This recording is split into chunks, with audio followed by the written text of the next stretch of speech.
C'est la suite et la dernière partie des Sartois du Web, le plus italien des Sartois court demain pour l'Ironman en Italie. Il s'est confié à nous avec le portrait et c'est maintenant.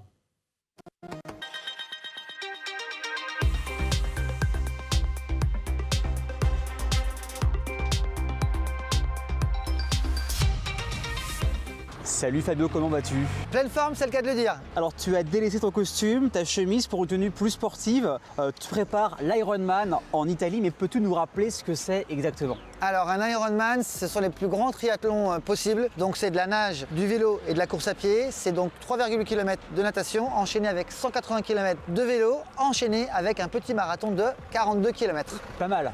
Ouais, c'est quand même pas mal. On arrive bien rincé. Ouais. Alors tu l'as déjà fait il y a 5 ans en 2018. Ouais. 5 ans après, avec du recul, qu'est-ce que tu en tires de cette première expérience en 2018? Ouais, franchement, moi je ne m'attendais pas à autant de retombées. Je parle au niveau personnel. En moi, ça a changé beaucoup de choses. J'ai vraiment senti que ça m'a fait à la fois grandir. Ça permet d'avoir de l'humilité parce que quand on se confronte à un Ironman, il faut être très humble et ça, c'est très bien. Ça m'a permis de comprendre que, en fait, les limites qu'on se fixe, c'est nous-mêmes qui nous les fixons et que dès lors qu'on se donne les moyens de vouloir vraiment faire quelque chose, même si c'est quelque chose qui paraît totalement impossible, eh ben, on est capable d'y arriver. Ça t'a servi par la suite sur ton aspect pro, sur tes événements, sur la suite de l'entrepreneuriat? C'est déjà, à la base, c'est déjà un état d'esprit qui est différent, qui nous dit voilà, vous êtes capable de, ne vous arrêtez pas, vous êtes capable. Arrêtez de croire que vous ne pouvez pas faire. Et oui, ce niveau professionnel, ça m'a vraiment, ça m'a fait passer un cap, voire deux.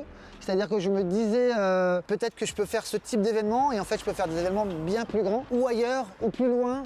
En fait, ça casse les barrières. Tout simplement. Alors, et 5 ans après, là, tu vas le faire. Comment on se sent quand on se dit on va le faire une seconde fois? Alors, l'approche est différente. On connaît la hauteur de la montagne et la difficulté pour la gravir. Et ça veut dire qu'on y va en pleine conscience, sachant qu'on va souffrir. Ouais. On va vraiment souffrir. Et à la fois, alors c'est encore un autre état d'esprit. Et j'y vais vraiment de façon conquérante. Et j'ai envie d'aller souffrir. C'est un peu sadomaso, mais j'ai envie d'aller me reconfronter à cette chose impossible que j'ai réussi à franchir et que je veux franchir une deuxième fois, comme ça n'aura pas été juste un coup de hasard. Comment on s'organise? Parce que tu es quelqu'un de très actif, de très occupé entre ce que tu fais, tes afterwork, tes événements, les événements privés, les entraînements et aussi avoir une vie privée. Comment on mixe tout ça dans la semaine? Alors c'est vrai que c'est pas simple. Déjà, on choisit bien la date de son Ironman.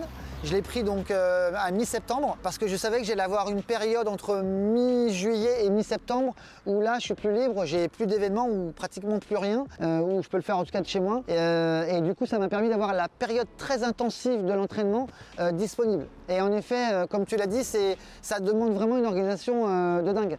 Donc ça fait 6 mois que je m'entraîne vraiment de façon intensive sur l'Ironman. On a démarré à 4-5 entraînements par semaine en avril et on a terminé en août à 9 entraînements par semaine. Donc en effet, c'est très chronophage et si on n'est pas bien organisé, c'est compliqué. Donc tu as un coach, c'est qui ce coach qui t'entraîne? Alors c'était simplement un coach au départ et c'est devenu un ami. C'est vraiment quelqu'un que j'estime énormément. Il s'appelle Emmanuel Weber, il dirige la société EW Sport Concept. Donc c'est un coach sportif évidemment pour des grandes ambitions mais également pour des petites ambitions juste de la remise en forme ou de la perte de poids ou des choses comme ça. Il fait également. Il entraîne aussi des athlètes d'un autre niveau que moi. Et ce qui est génial, c'est que Emmanuel, il juge pas du tout. Il fait l'état des lieux. Il voit si tu es là pour les bonnes raisons. Et ensuite, il t'aide à te dépasser et à te donner les moyens de te dépasser. Il te donne le chemin. Après, c'est toi qui fais le chemin. C'est toi qui gravis les marches une à une. Mais lui, il t'explique comment faire. Et grâce à lui, j'ai pu faire le premier Ironman il y a 5 ans. Et c'était juste quelqu'un que je venais de connaître. Aujourd'hui, c'est un ami. C'est vraiment quelqu'un que j'estime. Pour la petite anecdote, il a quand même fait 15 Ironman. Donc, c'est pas mal. Donc, ça va. Encore 13 pour toi et c'est bon. Non, franchement, très honnêtement, je crois que ça sera le dernier. Alors, tu partages ça sur Internet, sur tes réseaux. Qu'en disent les personnes, soit qui te suivent, tes proches ou les gens que tu croises aux afterworks? C'est quoi leur réaction? Alors c'est marrant cette question parce que j'ai constaté une évolution entre les deux fois et notamment dans ma famille où au début ils ne comprenaient pas vraiment et ils étaient un peu dubitatifs. Mais pourquoi? Tu l'as fait une fois, pourquoi une deuxième? Ouais, et même ils ne comprenaient pas pourquoi faire ça. Tu le parcours parce qu'ils n'ont pas le choix. Voilà. Et ils ont vécu le jour de la course, ils ont vu toutes les valeurs que ça a engendré, les difficultés, les arrêts, les ambulances, les machins. Ils sont encore plus derrière moi pour m'encourager, pour me soutenir. Ils sont à fond derrière moi et honnêtement, ça c'est un vrai soutien pour moi, ça m'aide. Et même pendant la course, hein, j'y pense. Ouh, ça me fait pédaler, ça me fait courir plus vite. Et c'est génial. Et puis j'ai envie de décevoir personne, donc, et moi le premier. Et selon toi, c'est quoi ta plus grande force par rapport à l'Ironman? Alors, c'est ma plus grande force, c'est mon mental.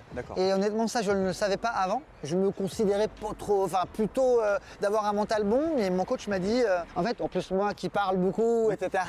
C'est mon métier aussi. Il disait, le jour de la course, on verra si tu as vraiment le mental. Et il y a 5 ans, je m'étais senti bien mentalement. J'avais jamais lâché, jamais eu de doute. Même si c'était dur, hein, ça n'enlève pas la souffrance et la difficulté. Hein. Oui, mais le mental permet aussi d'aller plus loin. Exactement, exactement. Et du coup, je sens cette force-là qui s'est aussi démultipliée. On verra, hein, parce qu'il faut rester humble encore une fois. Hein. C'est pas parce que j'ai bien réussi la première fois, en tout cas je considère avoir bien réussi, que ça se passera aussi bien cette fois-là. Je vais tout faire pour, j'ai la préparation. Est-ce qu'il y a un endroit en Sarthe ou au Mans que tu préfères t'entraîner? Alors moi j'aime beaucoup, alors là on est sur les quais. Moi j'habite dans le Vieux-Mans, je démarre toujours mon entraînement de course à pied sur les quais, je longe les quais et souvent je termine à Arnage et je reviens ici. Et je trouve ça paisible, on est en cœur de ville mais à la fois c'est paisible, j'aime beaucoup. En vélo, je fais les routes de Sarthe. J'ai un parcours de 2 heures de base que je fais régulièrement. Je pars d'ici, Changé, rue Audin, Brette-les-Pins, Saint-Marc-d'Outillet et je reviens. Ça c'est mon parcours de base de 2 km, mais là il a fallu que je fasse des sorties de 5h, 6h, donc j'allais pratiquement à Angers et je revenais. D'ailleurs j'ai eu une sortie épique un samedi matin, pourtant c'était fin juillet, il faisait 12 degrés, pleuvait et il faisait du vent. Et j'avais le vent de face, c'était l'horreur, jusqu'à pas Angers tout à fait, mais c'était vraiment horrible. Et pour moi ça c'est un super exercice de mental parce que tu es tout seul, t'as pas d'amis, personne ne vient te chercher et tu dois le faire. Et tu le fais et en revenant tu es encore plus fort parce que tu l'as fait. Et ça je vais m'appuyer là-dessus le jour de la course. Et ben on verra ça en tout cas. Donc là il y a l'Ironman ce week-end, mais plein de choses arrivent en fin d'année. On sait qu'il y a le casting de Le Mans Fashion Show en octobre au Galeries Lafayette. Ouais, le 11 octobre au Galeries. Qu'est-ce qui va se passer d'autre pour la fin de l'année? Eh ben on a évidemment après le casting Le Mans Fashion Show qui se passera le 17 novembre sur le circuit des 24 heures du Mans avec plein de surprises et je suis certain qu'on reviendra pour en reparler. C'est même sûr. Évidemment. Et puis on a aussi une collaboration avec la Chambre des métiers sur le salon Artisanat jeudi 23 novembre. Ça c'est super parce que ça va être un très bel événement. Et puis les after-work et puis plein d'autres événements d'entreprise évidemment. Vous le savez, chez Friendly Time, on n'est jamais à l'arrêt. Exactement, donc on te suit sur tous les réseaux, sur internet pour tout savoir. Exactement, Fabio Robido, Le Mans After Work, Le Mans Fashion Show sur Facebook, Instagram, LinkedIn. Qu'est-ce qu'on peut te souhaiter pour la suite et pour l'Ironman? De faire le meilleur résultat possible, d'aller au bout de moi-même parce que j'ai cette envie d'aller vraiment au bout de moi-même, de rien garder, de tout lâcher, et de vivre l'événement pleinement et m'épanouir à travers ces compétitions. Et bah à très vite. À très vite. On envoie plein d'ondes positives à Fabio pour cet Ironman. En tout cas, merci à vous de nous avoir suivis. On se retrouve la semaine prochaine, même jour, même heure. Passez un beau week-end sur LMTV Sarthe. À bientôt.